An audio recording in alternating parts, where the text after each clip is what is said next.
or allows well to channel. If you are new to my channel and the series in general, we go over each trials each week. We go over the modifiers and then give you a build, and then I explain to you a run, what you should and what you shouldn't be doing. This week is Strike. There's little bits of RNG into it, which kind of makes it really annoying. It can be a really easy trial if done correctly, but if not, you can just get into a loop of just not be able to boop it, and then yeah, it gets really, really difficult. So I'll explain to you the modifiers quickly. Obviously in the Dauntless section, the 16 sacrifice, they're the little dogs on the floor, and they're not too much of a bother if you've got Pangar Lantern. I'll explain that in a second. Near sight is Slayer's vision will become shrouded by a cloud of umbral ether. That's the shroud ether when he goes enraged. You know, when there's all that shroud, that darkness around you.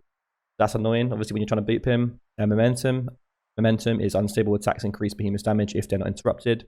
Interrupted unstable attacks reduce increased damage. This basically means if you don't boop him, every time you don't boop him, he gets his damage increases. So you can see why this is quite annoying if you don't land a boop.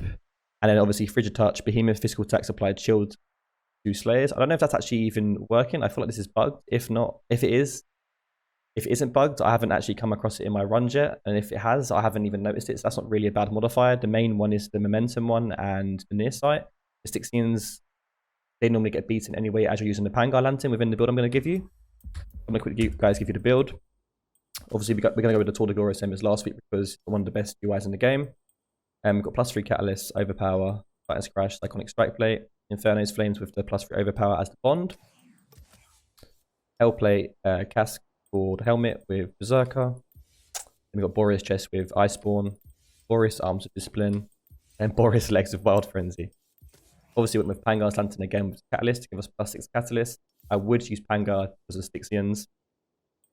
Ember main Lantern I wouldn't really use. I guess it's not bad to get in more combos, but it's better to use Pangar for the damage and just get rid of the Styxians. Dress Lantern, there's no real need for it this week. You can if you're trying to go for those sweaty runs. With this build, trying to get a sub 3, there's no need, so I would just recommend running Pangar this week. You're just going for a sub 3. And then I went with Blitzed, Frenzy, and your classic for Drive Tonic. I did try with the Stagger Tonic. It also does work, but there's no real need.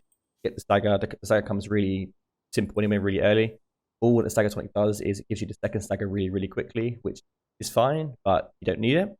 So you might as well just run Ether Drive Tonic to get you more redos on your Pangar's Lantern.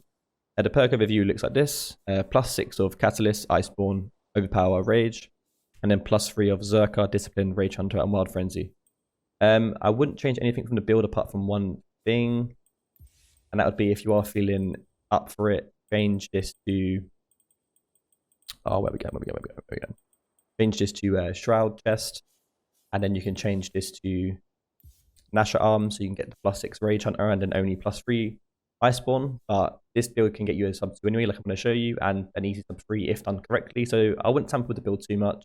I will link it in the description below like I always do. But without further ado, I'm going to put you through to one of the runs and just explain to you just some simple things to help you increase your chances of getting a sub 3, because I actually failed it a couple of times just because, well, I didn't even fail it. I died like twice, and then I didn't get really good runs or cleanest runs to explain to you properly, so I just redid them. So it might take you a couple of times, but if you do apply the technique to what I'm going to tell you, sub 3 will be pretty simple.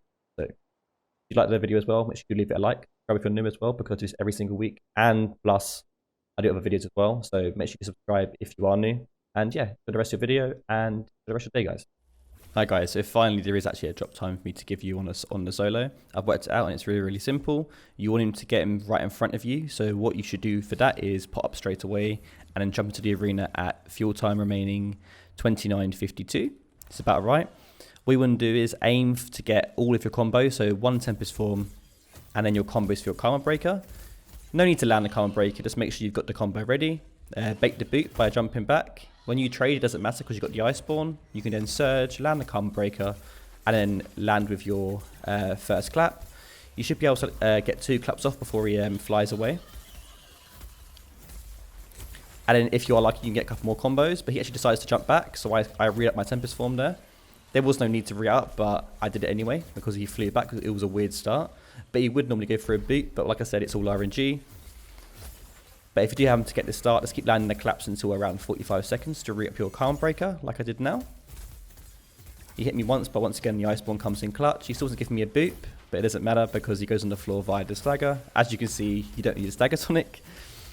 If done correctly, he'd be going rage around 1 minute. So you think about just keep spamming your combos. I missed my dodge there, but it doesn't matter. I read up my Tempest Formless one more time, just to be on top of my combos. I missed a boot, but then luckily I get this boot. When you are landing the boot, just make sure you're going to him straight away to get your heal from the Iceborne. I get the head break, and once again, there's no animation. This is another bug from Shrike, which is really, really annoying. So just be wary of that. As you can see, the second stagger is almost there already. I bait the second boot, and you usually just rinse and repeat. You want to be aiming to get that second stagger while he's in rage, but unfortunately on mine, he just comes out of it. I would have gotten a better time if he did stay in rage, but it doesn't matter. I decided to rep my pots now because it's gone past 1 minute 30. That's when the catalyst runs out roughly. Then I start aiming for the weak arm, sorry. As you can see, I break the arm just here. You want to be breaking the arm as he's not on the floor, or else you're going to get the weird animation as the head did. And that's the run. I know it's really a lot to take in, but I'll advise rewatching this a couple of times. I hope this has helped you. And good luck, because this is a bit of RNG as well in this trial. It's really a pain and I don't like it. So hopefully you guys have enjoyed it. And yep, enjoy the rest of the day again, guys. Thank you very much for watching.